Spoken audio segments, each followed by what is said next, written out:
In Africa, the Rwandan genocide, which killed an estimated 800,000 persons in a space of 100 days between April and June 1994, is the quickest story that comes to mind each time hate speech is mentioned. In March 2018, Nigeria's Senate proposed a new bill for persons found guilty of hate speech to be killed by hanging, with the country's Independent National Electoral Commission flagging off the political campaign season for parties in the country.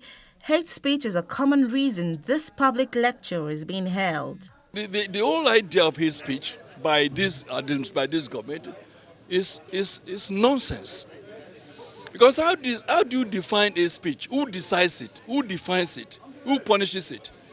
So you will interpret what is hate speech, you will accuse somebody of hate speech, you will judge what is hate speech and punish whoever you think has made the hate speech. The flip side to that is that if you don't have some form of control, which I agree, people will just fly off the handle and they will go ahead and do whatever it is that they need to do.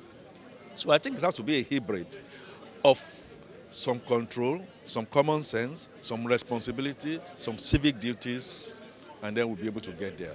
As these experts review the media coverage of the 2015 elections, the role of the media in calling government to order as the fourth estate of the realm and the watchdog of society is again sounded as these older generation journalists call out media practitioners belonging to the younger generation for not playing by the rules of the trade. Many of us believe that, okay, the publisher is an APC partisan or PDP partisan, and he has to tell you what to carry.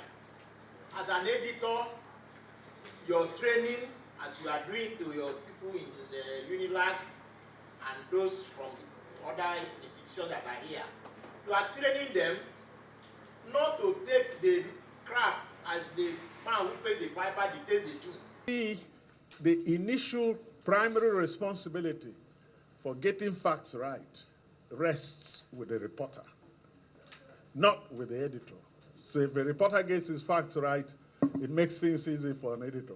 It will be recalled that in July this year, the country's Minister for Information and Culture, Alhaji Lai Mohammed, called attention to the destructive effects of hate speech on national security.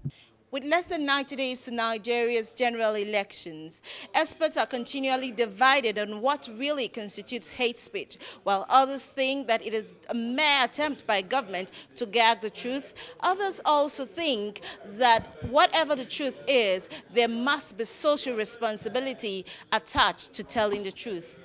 Mary Chinda, reporting for Plus TV Africa.